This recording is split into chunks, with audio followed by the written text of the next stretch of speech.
Je vous propose une tarte à la tomate. En effet, c'est la pleine saison en ce moment des tomates. J'ai la chance d'être dans une maison où il y a un jardin potager et effectivement, il y a une multitude de tomates.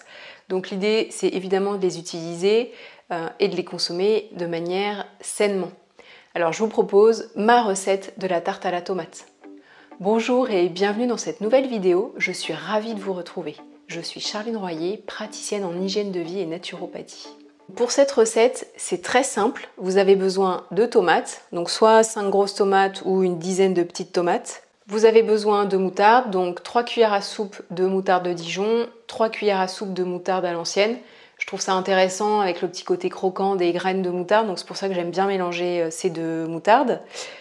En termes d'épices, je vais utiliser du thym et du romarin parce que je n'ai pas sous la main des herbes de Provence. Et puis je mettrai un peu de sel, un peu de poivre. Et juste avant de mettre au four, je mettrai un filet d'huile d'olive sur les tomates.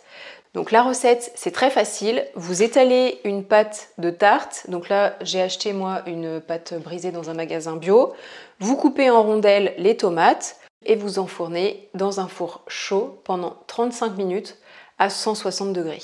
Cette tarte, vous pouvez la déguster avec une belle salade verte où vous aurez ajouté des graines de courge, des graines de tournesol ou par exemple des graines de sésame avec une vinaigrette, avec un mélange d'huile d'olive, d'huile de colza et du vinaigre balsamique et vous allez vous régaler.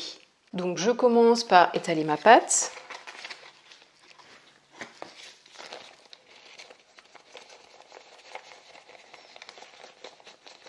Vous pouvez, si vous le souhaitez, faire votre pâte maison. J'étale ensuite la moutarde. Donc moi j'y vais généreusement. C'est ça, je trouve, qui donne quand même le goût à la recette. Je trouve que c'est plutôt sympa. Ensuite j'ajoute de la moutarde à l'ancienne. Donc là ce qui me plaît, comme je vous le disais tout à l'heure, ce sont les petits grains de moutarde que l'on va sentir au moment de la dégustation. J'ai lavé mes tomates, évidemment pour qu'il n'y ait pas d'eau dans le fond de la pâte, je les ai donc essuyées. Je vais maintenant faire des tranches de tomates. Alors pas trop fines. Et je vais aller les positionner et donc les chevaucher dans mon plat à tarte. Comme vous pouvez le voir, j'ai superposé les tomates les unes par-dessus les autres. Je saupoudre maintenant d'épices, donc là je mets un peu de thym, un peu de romarin,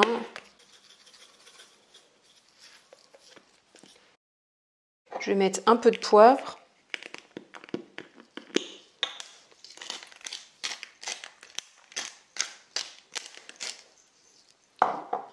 et puis je vais terminer avec un petit peu d'huile d'olive.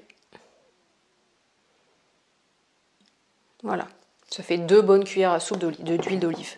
Et je vais donc pouvoir maintenant passer ma tarte au four. La tarte à la tomate est maintenant cuite. Donc là, comme vous pouvez le voir, elle est bien réussie. Il n'y a absolument pas d'eau au niveau des tomates. Donc c'est très important, une fois que la tarte est cuite, de la sortir du four et de ne pas y toucher pendant 30 minutes. Quand bien même vous auriez un petit peu d'eau, ça va s'évaporer en fin de compte à la sortie du four. Je vais maintenant pouvoir me régaler. J'espère que cette recette vous a plu. N'hésitez pas à la partager à votre entourage ou à des gourmands. Abonnez-vous à ma chaîne YouTube en activant la petite cloche pour être notifié à chacune de mes vidéos. On se retrouve très bientôt et ensemble, prenons soin de nous.